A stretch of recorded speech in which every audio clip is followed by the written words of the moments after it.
Vous le savez, aujourd'hui plus que jamais, la sécurité de nos informations est cruciale dans les petites ou moyennes entreprises, les startup tech ou les boutiques en ligne. Alors imaginez un expert cyber disponible à la demande, capable d'adapter ses solutions à la taille et aux besoins de votre entreprise.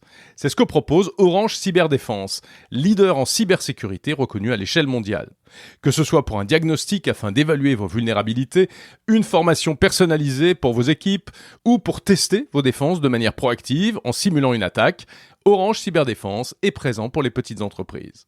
Pour vous permettre d'en savoir plus, un webinar aura lieu le 28 mai prochain, une occasion idéale de poser vos questions directement aux experts. Il y a très peu de place, mais Monde Numérique vous offre l'opportunité de suivre cet événement exclusif. Il suffit de vous inscrire dès à présent sur le site orangecyberdéfense.com, rubrique événements avec le code Monde Numérique. Notez la date sur vos tablettes, 28 mai 2024, et inscrivez-vous dès à présent. C'est le rendez-vous à ne pas manquer pour prendre les devants contre les cybermenaces. Alors c'est vrai que les logiciels qui sont mis sur le marché comprennent de plus en plus de vulnérabilités. On est passé par exemple de 21 000 vulnérabilités identifiées à 28 000 cette année. On parle cybersécurité à présent dans Monde Numérique en partenariat avec Orange Cyberdéfense. Je reçois Laurent Sellerier. Bonjour. Bonjour à toutes. Vous êtes vice-président exécutif Europe centrale et internationale chez Orange Cyberdéfense qui, comme son nom l'indique, dépend du groupe Orange. Alors, on va examiner avec vous toute cette vaste question de la cybersécurité, de la cybermenace. C'est un sujet qui concerne tout le monde ou presque aujourd'hui, et notamment aussi les petites entreprises qui ont parfois du mal à se protéger contre ça. Je propose qu'on parte un peu du général au particulier, que vous nous disiez un peu ce qui se passe dans le monde, et puis après on verra concrètement les implications pour les uns et les autres. Aujourd'hui, la cybermalveillance, la cybercriminalité, c'est vraiment organisé comme un marché noir, un marché souterrain, mais véritablement c'est une activité économique à part entière. Et exactement, c'est en fait, comme vous le disiez, tout le monde est concerné parce que tout le monde a du numérique. Et on l'a vu pendant le Covid, maintenant vous êtes un restaurateur, et vous avez votre menu sur une application mobile, vous avez votre paiement qui se passe à travers le mobile également. Donc tout le monde est numérique, c'est en plus un terrain qui s'élargit, nos vies dépendent de plus en plus de numérique, donc le numérique porte de plus en plus de valeur. Et cette valeur attire la convoitise. Et cette convoitise, elle vient, comme on va le voir après dans l'émission, elle vient à la fois de gens qui sont motivés par l'argent, et c'est tous les cybercriminels, mais d'autres, c'est des motivations plus politiques ou même des motivations militaires. Donc aujourd'hui, du fait que le monde soit numérique, ça attire la cybermenace qui est en croissance très forte. Après, on pourra détailler en fonction de qui conduit ces menaces, quel type de croissance on voit. Alors, il n'y a pas une semaine qui passe sans qu'il y ait une annonce d'une fuite de données, d'une cyberattaque, etc. Quelles sont les différentes formes que prend aujourd'hui cette cybermenace ? Alors, tout d'abord, ce qui est intéressant de noter, c'est que dans tous les incidents de sécurité qu'on a pu traiter chez Orange Cyberdéfense l'année dernière, on a traité plus de 100 000. Déjà, la moitié venait des utilisateurs eux-mêmes. Oui. Donc, la moitié des gens qui font des fautes de sécurité, c'est les utilisateurs, les employés eux-mêmes, en téléchargeant une application qu'ils ne devraient pas et qui va conduire à une fuite de données, en laissant traîner des mots de passe et compagnie. Oui, on dit souvent que le maillon faible, c'est ce qu'il y a entre le clavier, voilà, c'est ça. Entre le clavier et la chaise. Et la chaise. Ouais. Donc, déjà, 50% des attaques viennent, ou des incidents de sécurité viennent des utilisateurs eux-mêmes, de manière consciente ou inconsciente.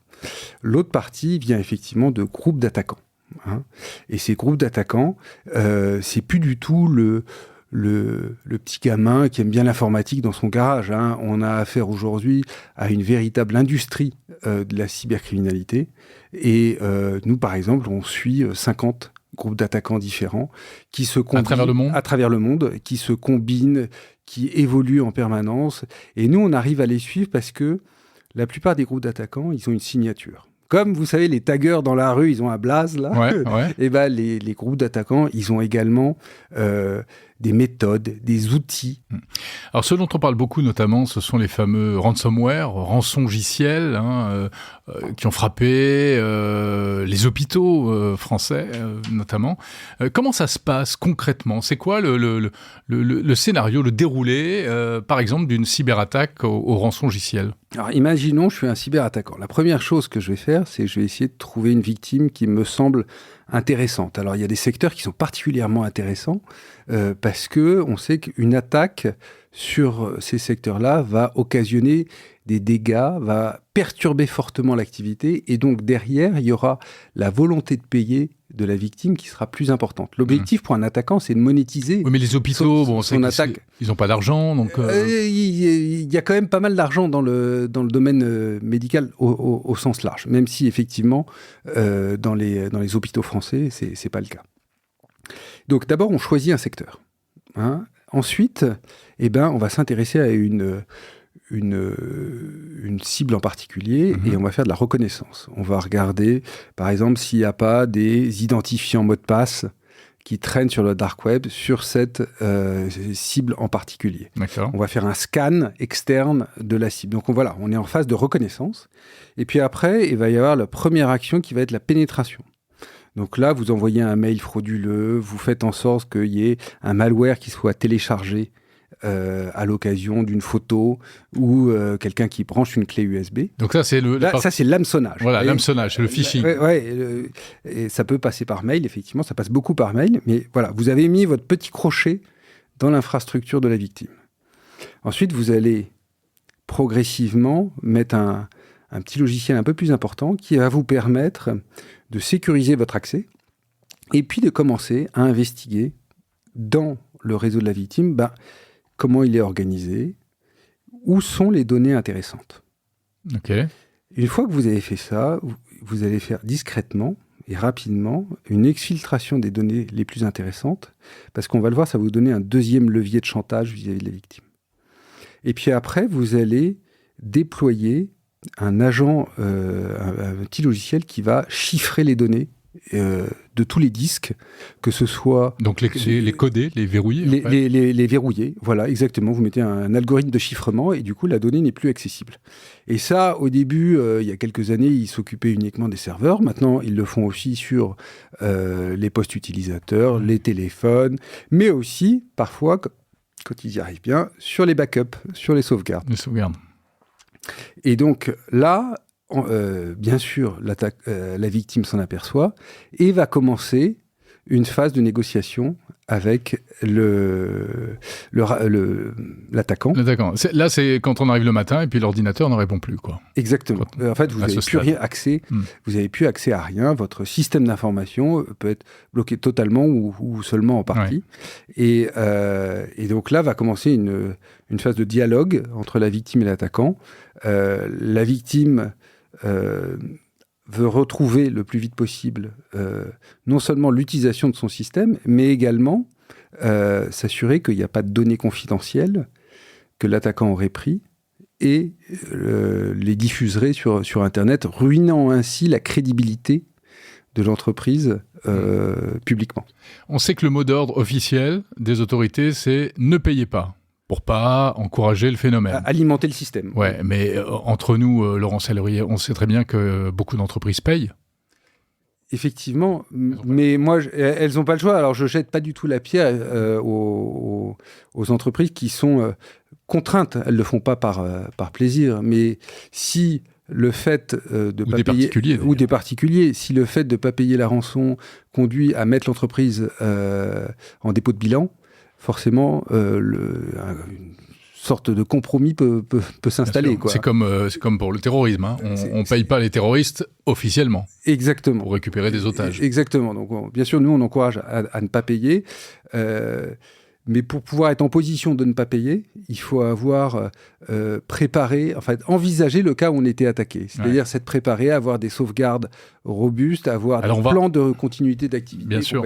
On va en parler juste avant. Une question à propos de ces attaques au ransomware. Est-ce qu'elles sont ciblées ou bien c'est de la pêche au chalut ? Alors, il y a les deux. Il y a les deux. Hein. Il y a de la pêche au chalut, en se disant, tiens, celui-là, il a cliqué, hop, pourquoi pas. On envoie des milliers envoie des milliers de mails, et vous savez, ça coûte rien d'envoyer un mail. Ouais. On envoie des milliers de mails. Mais parfois, même pour des petites entreprises, c'est ciblé. Hein. Notamment, on le voit, les grands groupes, surtout dans les secteurs sensibles, sont bien protégés. Ce qui n'est pas forcément le cas de leurs sous-traitants. Donc un attaquant, plutôt de s'attaquer directement au grand groupe, va passer par un sous-traitant, par un concessionnaire, un partenaire, une compagnie, et ainsi pouvoir progressivement remonter jusqu'aux joyaux de la couronne qui l'intéressent, qui sont chez le grand groupe. Donc voilà, il y a vraiment les deux, l'opportuniste et le ciblé. Ouais. On a l'impression que c'est de plus en plus facile d'entrer dans les systèmes informatiques aujourd'hui. Alors c'est vrai qu'il y a un facteur qui est intéressant de noter, c'est que les logiciels qui sont mis sur le marché comprennent de plus en plus de vulnérabilités. Hein, un éditeur... Plus qu'avant. Plus qu'avant, on est passé par exemple de 21 000 vulnérabilités identifiées à 28 000 cette année. 28 000 vulnérabilités, ça veut dire qu'on a découvert 28 000 portes susceptibles d'être ouvertes relativement facilement par un attaquant. Dans tous les logiciels qu'on utilise. Alors, dans la plupart des logiciels commerciaux que vous utilisez. Et ce qui est préoccupant, c'est que ça croît. Ce qui est préoccupant également, c'est que les patchs pour combler ces vulnérabilités, effectivement, sont sortis. Oui, mais les éditeurs régulièrement règlent le problème. De moins en moins de gens prennent le temps, notamment les particuliers, de mettre à jour. Hein. Et s'ils ne mettent pas à jour, ils laissent la porte ouverte. Nous, on a constaté, même sur des vulnérabilités critiques. Vulnérabilité critique, c'est-à-dire que c'est une vulnérabilité qui est exposée à Internet, une porte qui est exposée à l'extérieur, et pour lequel un outil pour l'exploiter existe. En moyenne, dans les entreprises qu'on a pu auditer, il y a un délai de 90 jours entre la publication du patch et sa mise en place. Ah oui. Pendant 90 jours, votre porte est ouverte et exposée sur la rue. Donc, ce sujet des vulnérabilités, je pense, est un des principaux défis que le monde numérique doit adresser dans les prochaines années. Mettre sur le marché des produits plus robustes, plus difficilement hackables, on appelle ça le security by design, dès le départ. Parce qu'après, toutes les entreprises de cyber comme nous, on s'épuise un peu à colmater toutes ces brèches, parce que à l'origine, les logiciels étaient trop vulnérables. Alors là, on devine les motivations, elles sont financières, mais pas seulement. Alors effectivement, là on parlait surtout des attaques par ransomware, qui sont principalement de motivation financière.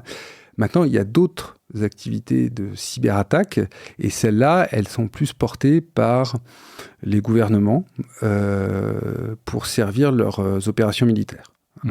Donc on le voit typiquement en Ukraine, où il y a eu très très probablement de la part de Russes des attaques cyber qui ont été menées à l'encontre des administrations, à l'encontre des réseaux d'énergie, à l'encontre, en fait, finalement, des infrastructures d'importance vitale de l'Ukraine par via cyber. L'objectif, c'est de concourir avec le cyber à la manœuvre militaire. Hein.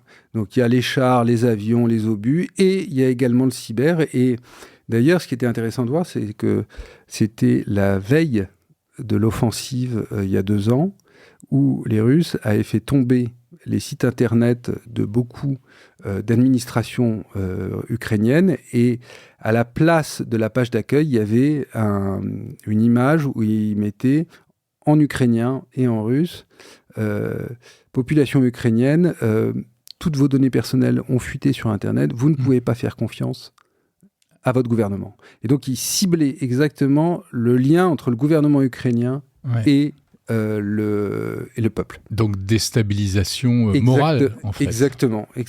C'est, vous le disiez, d'un point de vue technique, le problème est souvent entre le clavier et le fauteuil. Et le fauteuil. Dans des démocraties, la confiance qu'ont les citoyens dans leur gouvernement, c'est un élément capital. Et c'est ça que des opérations d'activisme, qu'on appelle, visent à fragiliser. Et ça, c'est très répandu aujourd'hui. Est-ce que je suis un particulier, je sais pas, artisan, quelque part en France, victime d'une cyberattaque, est-ce que je peux me dire, il y a peut-être un État derrière ça ? Alors effectivement, j'ai envie de dire, d'abord quand tout à chacun va sur les réseaux sociaux, consomme les réseaux sociaux, il peut être manipulé par une forme d'activisme. Donc ça, c'est un premier point. On est tous une cible. Et on l'a vu, quelle que soit la taille de l'entreprise, toutes les attaques sont possibles. Maintenant, un État a aussi, comme un groupe d'attaquants d'ailleurs, des capacités qui sont limitées. Ils n'ont pas des centaines de milliers de hackers. Et donc là, ils essaient quand même de faire des actions qui sont plus ciblées. Et donc, si vous êtes ciblé par un État, c'est que à un moment ou à un autre, vous avez un intérêt stratégique pour l'État. Je pense que l'ébéniste à Nevers a peu de chances d'être ciblé directement. Maintenant, si une petite PME en Savoie fournit des éléments critiques pour un système d'armes, pour une administration, lui, il peut être ciblé. Et donc, on appelle ça les attaques par supply chain. Donc, on va chercher chez les sous-traitants la porte d'entrée pour remonter ensuite vers la cible qui nous intéresse. Ça dénote vraiment une sophistication des attaques, une connaissance, un apprentissage, connaissance du terrain, qui fait quoi, qui est sous-traitant de qui, etc., etc. Oui, et c'est bien pour ça que la phase de reconnaissance au début est très importante. Ils se font des arbres, un peu comme quand on voit dans les films, mais c'est exactement ça, des graphes relationnels pour savoir par où entrer et pour pouvoir atteindre sa cible. Ça passe aussi par le renseignement, la lutte contre la cybermenace. Est-ce que vous infiltrez des groupes ? Alors, effectivement, au début est la menace. C'est-à-dire qu'en cybersécurité, si vous ne comprenez pas la menace, si vous ne la suivez pas en permanence, votre réponse pourra être inadaptée, ou vous passerez à côté de quelque chose. Donc, des entreprises spécialisées en cybersécurité, comme nous, mais d'autres, et parfois même des très grands groupes le font eux-mêmes, ils vont chercher, un peu partout, des éléments susceptibles de les informer de la menace qui pèse sur eux. Un exemple, il y a sur le dark web des identifiants et mots de passe qui sont à la vente. Vous pouvez, pour quelques dizaines d'euros, en bitcoin, je ne sais pas combien ça fait, mais... Probablement les nôtres. Probablement les vôtres. Et ceux que vous intéressez, vous pouvez les acheter. Et tout d'un coup, vous pouvez avoir accès, surtout s'il n'y a pas un système d'authentification multifacteur robuste qui est mis en place, vous pouvez avoir accès à l'entreprise. Donc, forcément, moi, je suis une entreprise, je vois qu'il y a des identifiants mots de passe de mes salariés qui traînent sur le dark web, je fais quelque chose. Donc ça, c'est un exemple. Après, il y a aussi la préparation d'attaques, notamment d'activisme, qui peuvent toucher aussi les entreprises. On l'a vu lors des conflits récents, il peut y avoir des campagnes contre des entreprises parce qu'elles sont associées à un pays. Et c'est le cas notamment des grands groupes français qui ont subi des attaques d'activisme du fait de la position politique de la France à l'échelle internationale. Donc véritablement des motivations politiques. Oui. Bon, alors maintenant qu'on s'est bien fait peur, Laurent Sallorié, y a-t-il des clés pour s'en sortir ? Quelles sont les solutions ? Comment faire face à cette cybermenace aujourd'hui ? On va peut-être pas parler des grandes entreprises, mais parlons plutôt peut-être un peu des particuliers, puis aussi des très nombreuses petites entreprises. Oui. Alors heureusement, on a des moyens de lutter contre cette cybercriminalité. Et ça commence tout d'abord par un petit audit. Et n'imaginez pas que c'est des choses qui vont vous coûter des milliers d'euros. On peut faire ça quasiment tout seul en ligne. Mais c'est se poser la question, c'est quoi mon parc informatique ? Quels sont le nombre d'utilisateurs que j'ai ? Quand est-ce que j'ai fait une mise à jour la dernière fois. Donc, c'est vraiment faire une cartographie de votre système d'information.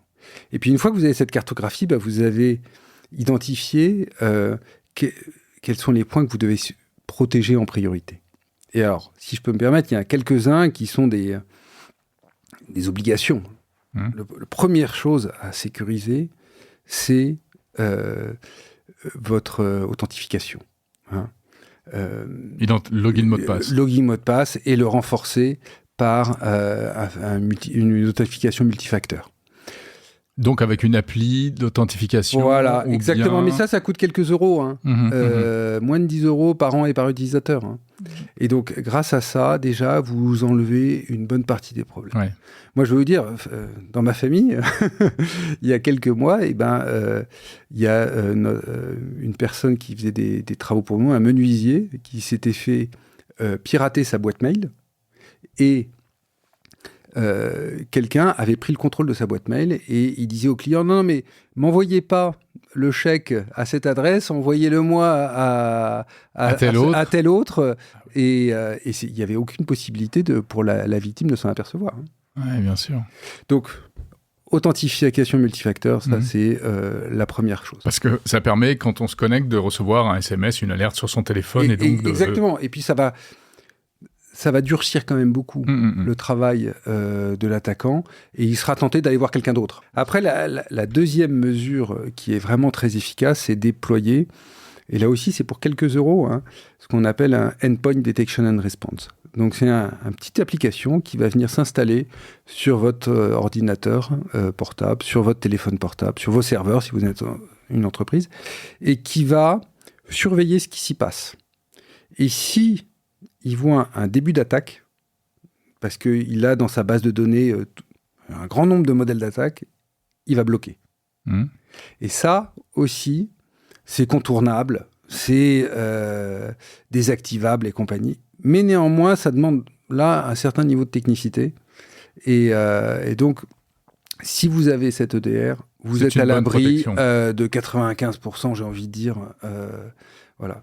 Ouais. Et puis, dernière chose, et ça serait un peu la triplette magique, hein, authentification multifacteur EDR, c'est aussi votre boîte mail doit bénéficier d'un anti-phishing, donc un filtrage des mails dits corrompus. Ouais. Et là aussi, ça vous évitera de cliquer sur des liens malveillants qui vont, et là je vous reviens sur mon modèle d'attaque, enclencher le téléchargement d'un petit outil pour l'attaquant qui ensuite va pouvoir l'exploiter. Mais dans une petite entreprise, qui peut faire ça ? Même le chef d'entreprise n'a pas forcément ni le temps, ni les compétences. Et en plus, vous dites que ça ne coûte pas très cher, mais ça représente quand même un budget. Donc comment on fait ? Eh ben, comment on fait ? On demande de l'aide. Et honnêtement, je pense qu'il est illusoire de se dire qu'on va y arriver tout seul. Hein. Il faut demander un peu d'aide. Et il y a Orange Cyberdéfense, mais il y a d'autres acteurs aussi sur le marché. Et je vous dis, nous, on a les premières offres d'EDR, là, qui sont à 10 € par mois et par utilisateur. Donc, vous voyez, ça... L'audit dont vous parliez, ça coûte combien ? Et l'audit, ça peut être gratuit, en ligne, en autodéclaratif. Et puis après, je crois que les premiers prix, ça doit être 500 €, où on analyse rapidement votre questionnaire et puis on passe 1 heure ensemble pour vous donner les premiers conseils de sécurité. Donc voilà, je crois que la cybersécurité, en fait, ça demande un petit investissement. On se dit, il faut consacrer entre 5 et 10% de votre budget informatique à la cybersécurité. Avec ça, vous ne vous garantissez pas de jamais être attaqué, mais l'attaquant, si vous n'êtes pas une cible vraiment intéressante, il ira plutôt voir ailleurs que perdre du temps avec vous. Ouais. Un mot du futur et de l'avenir, Laurent Salerier. Est-ce que cet avenir est inquiétant ? Est-ce qu'avec l'intelligence artificielle, l'informatique quantique, on va vers une cybermenace encore plus forte pour nous tous ? Alors, le sujet de la cybersécurité, de l'intelligence artificielle est intéressant. Moi, je crois que ça va changer du côté de l'attaquant, mais aussi du côté du défenseur. Donc, en fait, les deux, aujourd'hui, utilisent de plus en plus l'intelligence artificielle pour augmenter leur productivité. Hein.